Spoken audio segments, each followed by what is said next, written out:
আসসালামু আলাইকুম আল্লাহর বান্দারা, আপনাদের কাছে বিনীত অনুরোধ করব প্লিজ ভিডিওটা সম্পূর্ণ দেখার জন্য এবং শেয়ার করবেন এই জন্য যাতে আমাদের বাংলাদেশের প্রত্যেকটা ড্রাইভারের আমার এই ভিডিওটা নজরে পড়ে। আমি বর্তমানে একটি হাইওয়ে দাঁড়িয়ে রয়েছি, এটা হলো গিয়ে আপনার ঢাকা মাওয়া হাইওয়ে। আমি আপনাদের সাথে গতকালকে একটি ঘটনা শেয়ার করবো এই জন্য। গতকালকে আপনার এই যে হাইওয়ে দেখতেছেন না আপনারা, সরকার কেন বানাইছে? জনগণের সুবিধার জন্য, ড্রাইভারদের সুবিধার জন্য। আপনি আপনার গন্তব্যস্থলে যত দ্রুত পৌঁছাতে পারেন সেগুলোর জন্য সুন্দর সুন্দর রাস্তা বানাইছে সরকার। তো এই জন্য আমাদের বাংলাদেশে যে সকল ড্রাইভার ভাইরা আছেন, আল্লাহর রস্তে আপনাদের দুইটা পায়ে ধরি, আল্লাহর বান্দারা, আপনাদের একটি ভুল ড্রাইভিং এর কারণে শত শত মায়ের বুক খালি হয়ে যাব, শত শত মানুষ পঙ্গু হয়ে যাব, শত শত মানুষ দুর্ঘটনার শিকার হইব। তাই আমি আপনাদেরকে বিনীত অনুরোধ করব।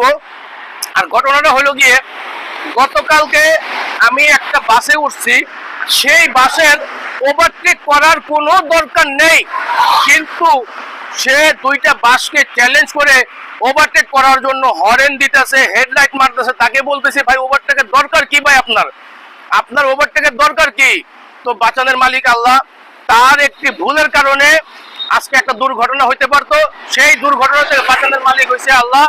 তাৎক্ষণিক সে হাত ব্রেক কইরা গাড়িটা স্লো করছে, গাড়িটা গতি নিয়ন্ত্রণ করছে। এখন কথা হইল গিয়া, এই যে সরকার যে এত বড় রাস্তা বানাইছে, ভাই 10টা মিনিটে তো আপনার কোনো ক্ষতি হবে না, 15 মিনিটে তো আপনার কোনো ক্ষতি হবে না। হবে আমার কলেজের ভাইরা, হবে না। আপনিও সুস্থ থাকুন। আপনি যে গাড়িতে বসে গাড়ি চালাইতেছেন, সেই গাড়িতে আরো 50-60 জন প্যাসেঞ্জার থাকে, 50-60 জনের পরিবারের মানুষগুলো থাকে। সম্পূর্ণ নির্ভর করে কি আপনার উপরে, একটা ড্রাইভারের উপরে। তাই আমি আপনাদেরকে আল্লাহর রাস্তে বলতেছি, আপনারা ট্রাফিক আইন মেনে গাড়ি চালান, রাস্তাঘাটের নিয়ন্ত্রণ মেনে গাড়ি চালান, এবং যেই নিয়ম আছে, যেখানে যত স্পিড আছে সেই স্পিড অনুযায়ী আপনারা গাড়ি চালান, ইনশাল্লাহ কখনো কোনো সমস্যা হবে না। তাই আল্লাহর রাস্তে আপনারা ভিডিওটা বেশি পরিমাণ শেয়ার করবেন এবং প্রতিটা বাংলাদেশের ড্রাইভারকে যেন আল্লাহ রাব্বুল আলামিন হেদায়েত দান করেন। তো ভালো থাকবেন, আল্লাহ হাফেজ।